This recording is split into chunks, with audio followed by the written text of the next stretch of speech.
Good afternoon, DY. I'm Rosanna Joashin. And I'm Ava DeBreo. Welcome to the Dolphin News. To start things off, we go to our principal, Mrs. Bennett, for a bit from Bennett. Good afternoon, DY. Happy March. I'd like to start with a shout out to our emerging artists who have works displayed in the Emerging Artist Recognition Show.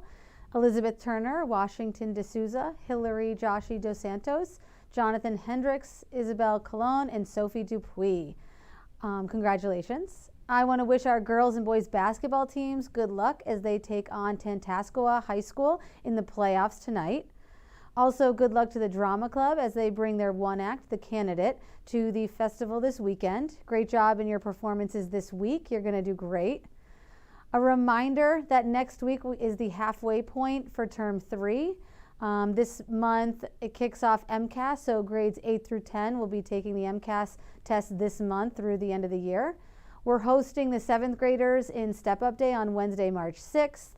We have our spring showcase on the evening of March 6th. March 5th and March 7th are half days. So that was a lot of important information, a lot of important dates. We are looking forward to a busy spring. Have a great weekend. Back to you. Back to you, Rosanna and Ava. Thank you, Mrs. Bennett. We have more big news from the DY Art Department. In addition to the Emerging Artist Show, which Mrs. Bennett mentioned, Scholastic has announced their 2024 Art Award winners. Scholastic is the nation's longest-running, most prestigious recognition program for student arts. Gold Key honors went to Isabel Colon, Annalise Rohan, and Madeline Stewart. Silver Key recognition went to Elizabeth Turner, Yana Melnikova, Isabel Colon, Frank Hernandez Cortez, and Washington D'Souza. Honorable mentions went to Jonathan Hendricks, Griffin Pratt, Marissa Samuels, and Yetcha Watkins. Congratulations to all these major achievements. For our last installment celebrating Black History Month, we'd like to talk about journalist and civil rights activist Daisy Bates. Mrs. Bates was born in 1914, and her early life was marred by extreme violence and loss. When she was only 3 years old, her mother was murdered by a group of white men. No one was held accountable for this crime. Because of this, she struggled with feelings of rage and resentment towards a system that had failed her family. As she grew older, Daisy Bates took those feelings and turned them toward activism, becoming one of the strongest voices in the fight to integrate schools. Despite the 1954 Brown versus the Board of Education ruling, many schools in the South still refused to integrate. Daisy Bates began forcing the schools to obey the law by enrolling students of color in segregated schools. If schools refused to allow students in, she used her newspaper connections to shine a light on their illegal behavior. When the NAACP turned its focus onto recalcitrant schools in Arkansas, they asked Daisy Bates for assistance. Her work led to the formation of a student group which would be known as the Little Rock Nine, which integrated Central High School in Little Rock, Arkansas, 3 years after Brown v. Board had already decided. Daisy Bates personally drove the students to school. She helped make sure they were protected against crowds that were threatening violence. The images of crowds of young people taunting and screaming at the Little Rock Nine shocked the nation and furthered the cause of civil rights in America. Daisy Bates died in 1999. Shortly after her death, she was awarded the Medal of Freedom. The state of Arkansas now recognizes the third Monday in February as Daisy Gadsden Bates Day. And now we go to Dom for our sports news. Thank you, Ava. It's my favorite time of the year, playoffs. I live for this. The girls hockey team unfortunately lost their first round this week. Congrats on a great season, Lady Dolphins. The boys and girls basketball teams play their first game tonight and will be traveling up to Tantascowa tonight for back-to-back domination. The girls are seeded 20th and will be playing first at 5. The boys are seeded 24th and their game falls at 6:45. Everybody warm up their cars to pack the gym and cheer on our Dolphins to a victory against the Warriors. And as always, come on down to the school store for all your school spirit wear. Back to Rosanna and Ava.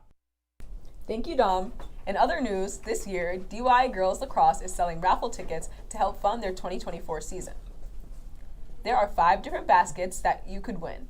The team is selling tickets for 5 for 15 or 10 for 25. They will be drawing the winning tickets March 17th at DC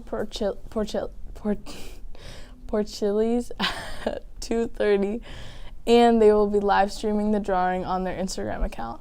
If you are interested in purchasing tickets, you can contact Nalia Hicks, Ariana Corso, Tessa Hines, or Jocelyn LeMcKaylin Harris.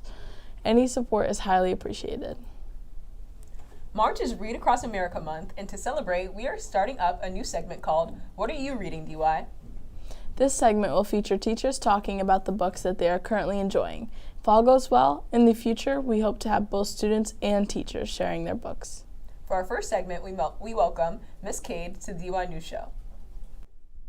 Hello everyone, I'm Miss Cade and I'm currently reading Miss Peregrine's Home for Peculiar Children by Ransom Riggs. You might recognize the name as it was made into a movie in 2016. The movie's really good, but as usual, the book is better. It's a fantasy novel and follows a teenager named Jake who grew up with tales of fantastical people and monsters, only to find out that the stories were all true. This book is very different from other fantasy books and doesn't have the usual vampires, werewolves, or dragons. Instead, you have children with varieties of peculiarities that range from being lighter than air to having bees living inside of you, all the way to a boy who can animate things by transplanting organs. I'm about halfway through right now and loving it. Back to you, Rosanna and Ava. And now we come to our weekly segment, the DY Student of the Week. This student has shown tremendous effort and hard work in her senior year. She always comes to class with a positive attitude. She's also outstanding at overcoming obstacles and setbacks. She approaches each school day with positivity and a great sense of humor. This week's DY Student of the Week, as nominated by Mr. Hatch, is Megan Burlingame. Megan, thank you for all you do to make DY a better place. And now we go to Brandon with our weekend weather update. Thank you, Rosanna. The rest of today will be sunny with highs near 40. Tonight, cloudy with lows in the lower 30s. Tomorrow, rain likely in the afternoon, warmer with highs in the upper 40s. Chance of rain 60%. Tomorrow night, rain likely with lows near 40. Sunday, more rain in the morning, giving way to a cloudy afternoon, highs in the upper 40s. Sunday night, cloudy with possible showers before midnight. Temps will be in the low 40s. A quick shout out to the boys basketball team. Let's go get a win tonight, boys. Go Dolphins. Back to you guys. That's all we have for today. Thank you for watching and Have a great day in Dolphinland, DY.